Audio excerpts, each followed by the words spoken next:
अस्सलाम वालेकुम प्यारिओ। ਅੱਜ ਦੀ ਵੀਡੀਓ ਬਹੁਤ ਹੀ ਖੂਬਸੂਰਤ ਔਰ ਦਿਲਚਸਪ ਹੈ ਕਿ ਹਜ਼ਰਤ ਬਹਿਲੋਲ ਦਾਨਾ ਨੂੰ ਫਾਂਸੀ ਦੀ ਸਜ਼ਾ ਕਿਉਂ ਸੁਣਾਈ ਗਈ ਔਰ ਉਹਨਾਂ ਦੇ ਵਾਲ ਟਿੰਡ ਕਰਕੇ ਗੰਜੇ ਕਰਕੇ ਮੂੰਹ ਕਾਲਾ ਕਰਕੇ ਖੋਤੇ ਤੇ ਕਿਉਂ ਬਾ ਕੇ ਸਾਰੇ ਸ਼ਹਿਰ 'ਚ ਕਮਾਇਆ ਗਿਆ।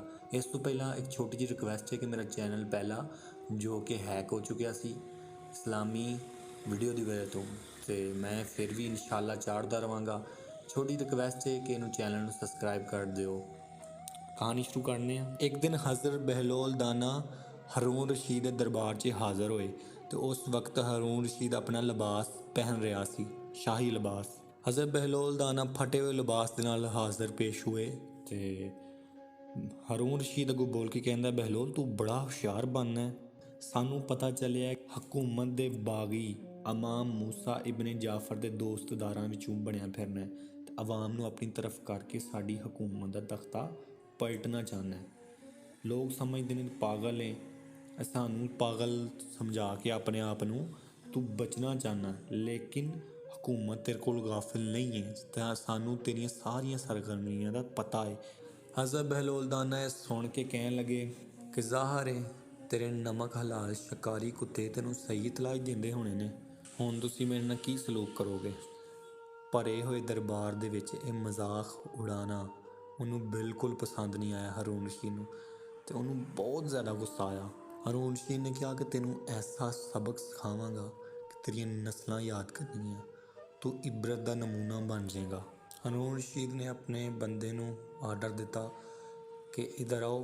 ਹਜ਼ਰਤ ਬਹਿਲੋਲ ਦਾਨਾ ਦੇ ਸਾਰੇ ਕੱਪੜੇ ਉਤਾਰ ਕੇ ਇਹਨੇ ਮੂੰਹ 'ਚ ਕਾਲਕ ਮਲ ਕੇ ਇਹਨੂੰ ਗਧੇ 'ਚ ਬਿਠਾ ਕੇ ਤੇ ਸਾਰੇ ਸ਼ਹਿਰ 'ਚ ਇਹਨੂੰ ਚੱਕਰ ਲਵਾਓ ਤਾਂ ਕਿ ਇਹਨੂੰ ਪਤਾ ਚੱਲੇ ਕਿ ਇਹਨੇ ਗੁਸਤਾਖੀ ਕਿਹਦੇ ਨਾਲ ਕੀਤੀ ਹੈ। ਹਾरून ਦੀ ਇਹ ਗੱਲ ਸੁਣ ਕੇ ਚਨਾਟਾ ਹੀ ਛਾ ਗਿਆ, ਸਾਰੇ ਖਾਮੋਸ਼ ਹੋ ਗਏ। ਫਿਰ ਉਹਨੇ ਕਿਹਾ ਕਿ ਨਹੀਂ, ਗਧੇ ਦੀ ਖਾਲ ਲੈ ਕੇ ਆਓ ਤੇ ਬਹਿਲੋਲ ਦੇ ਕੱਪੜੇ ਲਾ ਕੇ ਇਹਦੇ ਉੱਤੇ ਪਾ ਕੇ ਤੇ ਇਹਨੂੰ ਲੈ ਜਾਓ, ਸਾਰੇ ਸ਼ਹਿਰ 'ਚ ਕਮਾਓ। ਉਹਨੇ ਇੰਝ ਕੀਤਾ, ਉਹਦੇ ਕੱਪੜੇ ਲਾਵੇ ਤੇ ਉਹਨੇ ਫਿਰ ਉਹਨੂੰ ਹਜ਼ਰਤ ਬਹਿਲੋਲ ਨੂੰ ਸਾਰੇ ਸ਼ਹਿਰ 'ਚ ਕਮਾਇਆ। ਸਾਰੇ ਦਰਬਾਰੀ ਖਾਮੋਸ਼ ਸਨ ਕਿ ਯਾਰ ਇਸ ਤਰ੍ਹਾਂ ਨਹੀਂ ਹੋਣਾ ਚਾਹੀਦਾ, पर हारून रशीद के डर की खौफ की वजह तो कोई भी ना बोल सकिया। हर किसी ने यही सोचा कि हज़रत बहलोल को सज़ा नहीं मिलनी चाहिए यार। तो मुसव्वर हज़रत बहलोल की जुबान खिंच के लै गया, लगाम मूँह च पाई हुई सी गधे वांग। सारे शहर च घुमा के लैके जो वापस आया क्या कि अली जान हुक्म की तमीर की जाए कि यदी धौन वढ़ दी जाए। हारून ने हले जवाब नहीं दिता कि दरबार च एक वजीर दाखिल होया। उन्हें हज़रत बहलोल की ये हालत वेखी तो कहन लगा, बहलोल दा ना खैर तो है, ये हालत तेरी मतलब किस तरह हो गई, तू की गुनाह कर बैठा है। बहलोल दा ना बोल कहने लगे हंस के कि यार ये तो कुछ भी नहीं, ये तो मेरी गर्दन उड़ान लगे ने। तो वजीर ने कहा कि पर किस जुर्म से उड़ान लगे ने, वजह की हुई है। तो हज़रत बहलोल दाना ने कहा कि यार मैं तो सच बोलिया सी ते मैनू उहदा यह इनाम मिलिया है, सच बोलन का मैनू इनाम मिलिया है। यह गल सुन के हारून रशीद काबू ना कर सके तो हसन डै पिया बहुत ज़्यादा, तो जिहड़ा वजीर सी वह भी काबू ना कर पाया, वह भी हसन डै पिया। तो इन्हें एक शाही हुक्म जारी किया कि इनू एक शाही लिबास दिता जाए तो इनू एक वजीर का अहुदा दिता जाए बहलोल दाना नू। तो बहलोल दाना ने कहा नहीं, मैनू मेरा फटिया हुआ लिबास ही वापस चाहिए।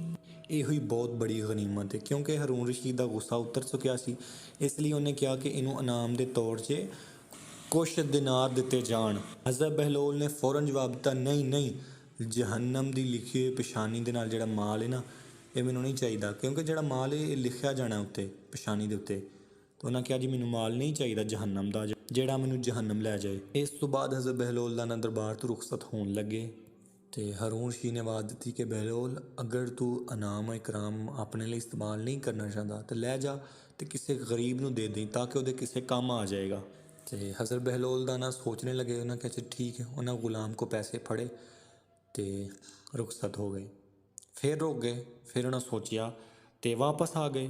तो वो जो थैलियाँ सन हारून रशीद अगे रख दित्तियां।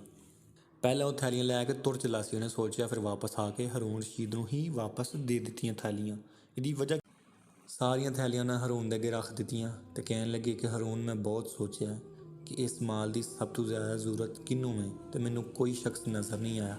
सब तो ज़्यादा ज़रूरत तेनू है, ज़रूरत सब तो ज़्यादा तेनू इस माल। शायद हारून तेरे तो ज़्यादा ज़रूरतमंद कोई नहीं हैगा। मैं रोज़ वेना कि तेरे कारकुन तेरे गुलाम तेरे अंडर जो लोग काम करते हैं ਉਹ ਰੋਜ਼ ਲੋਕਾਂ ਨੂੰ ਕੋੜੇ ਮਾਰ ਕੇ ਉਹਨਾਂ ਕੋਲ ਟੈਕਸ ਵਸੂਲ ਕਰਦੇ ਨੇ।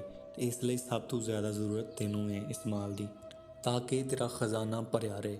ਤੇ ਮੈਨੂੰ ਲੱਗਦਾ ਕਿ ਤੂੰ ਹੀ ਉਹ ਸ਼ਖਸ ਹੈ ਜਿਹਨੂੰ ਇਹਦੀ ਸਭ ਤੋਂ ਜ਼ਿਆਦਾ ਜ਼ਰੂਰਤ ਹੈ। ਖਲੀਫਾ ਚੁੱਪ ਖਾਮੋਸ਼ ਹੋ ਗਿਆ। ਸਾਰਾ ਅਹਿਲੇ ਦਰਬਾਰ 'ਚ ਸਨਾਟਾ ਛਾ ਗਿਆ ਕਿ ਬਹਿਲੋਲ ਦਾ ਨਾ ਸੋਚ ਸਮਝ ਕੇ ਬੋਲਦਾ ਹੀ ਨਹੀਂ, ਹੁਣ ਇਹਦਾ ਕੀ ਅੰਜਾਮ ਹੋਏਗਾ। ਲੋਕਾਂ ਦੇ ਰੋਂਟੇ ਖੜੇ ਹੋ ਗਏ, लेकिन हज़रत बहलोल दाना बड़े ही इत्मीनान से चले गए। पिछू एक आवाज़ गूंजी, रुको रुको। वो हरून रशीद सी। अहले दरबार होश उड़ गए उन्होंने कि हूँ बहलोल दी खैर नहीं हैगी।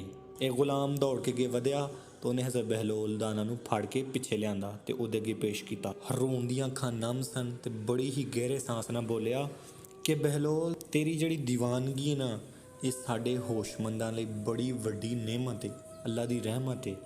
तेरी ये गल ने मेरा दिल नरम कर दिता तो मेरा दिल करता कि बहलोल तू मैनू कोई नसीहत कर। तो गुलामां ने फौरन ही बहलोल नूं छड्डता। हज़रत बहलोल दाना ने कहा कि खलीफा पिछले खलीफा दियां कबरां वेख के ते कुछ ते हया कर। देख उन्हां दी कबरां अज इबरत दा निशान बनियां होईयां ने। तू भी जानना है कि इन्हां लोकां ने बड़ा अयाशो आराम कीता सी इन्हां महलां दे अंदर, ते हुण इन्हां दा जान नूं दिल करदा सी कबरां 'च, पर चले गए।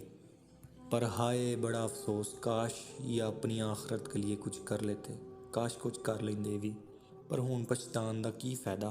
तो हरून रशीद ते कचकची जड़ी ना वो कंबन ही डै पिया। हरून रशीद ने कहा कि बहलोल मैनू कोई ऐसा अमल दस जिसदी वजह तू अल्लाह पाक मेरे तो खुश हो जाए। बहलोल ने कहा कि हरून तू अल्लाह पाक दी मखलूक नू खुश रख, अल्लाह तेनू खुश कर देगा और अल्लाह पाक तेरे को खुश होवेगा। हरून रशीद ने कहा कि अच्छा यदि मैनू तबीर दस कि मैं किस तरह अल्लाह नू खुश कर सकना। हज़रत बहलोल दाना ने बड़े ही प्यार ने कहा कि अदलो व इंसाफ सब तो वड्डी चीज़ है। मीर गरीब च दर्जा बराबर रख अदलो इंसाफ दा। जो अपने लिए चीज़ मुनासब समझे दूसरे लिए भी वही कर। मुजरम की गल ध्यान नाल सुन और इंसाफ के नाल फैसला कर। आफरीन आफरीन बहलोल मरहबा, तू की हक की गल की है। हरून तो खुश हो गया, ਉਹਦੇ लहजे च नरमी पैदा हो गई। दरबारियां भी वाह वाह की और हरून रशीद ने आर्डर दिता कि शाही फरमान ने दिता कि खजाने विचों सारा ही जिहड़ा कर्ज है ना बहलोल दाना का वो उतार दिता जाए शाही खजाने के अंदरों। हज़रत बहलोल दाना बोल के कहने लगे कि हरून कर्ज भी कभी कर्ज दे नाल अदा होया है, इसलिए शाही खजाने के अंदर जो भी वो आवाम का माल है तो खलीफा दे उत्ते वो कर्ज है। ये मुनासब नहीं है कि आवाम के माल नाल मेरा कर्जा उतारिया जाए, क्योंकि माल जिहड़ा हुंदा है वो बादशाह दे उत्ते कर्ज हुंदा है आवाम का, क्योंकि वो आवाम का पैसा हुंदा है, बादशाह अपने घरों नहीं लैके आउंदा। हज़रत बहलोल दाना ने कहा कि हरून मैनू तेरा एहसान नहीं चाहिए। तो हरून ने कहा कि अच्छा बहलोल चलो ठीक है, इस तरह करके मैनू तू अपनी कोई ख्वाहिश दस, मेरा दिल चाहता कि मैं तेरी आरजू पूरी करा। तो अगू बहलोल दाना बोल के कहते हैं कि मेरी ख्वाहिश आरजू यही है कि मेरी नसीहतां ते तू अमल कर ले, लेकिन अफसोस कि दुनिया की मुहब्बत शान नशा बहुत ही जल्द जड़ियाँ मेरी नसीहतां ने तेनों भुला देंगे। तो यह कह के हज़रत बहलोल दाना दरबार चों बाहर निकल गए। सारे अहले दरबार खामोश सन। तो गल वाकई सही है कि जिहड़ी भी गल हुंदी 2 मिनट दिल च असर करती है, बाद च इंसान फिर खोते दा खोता ही।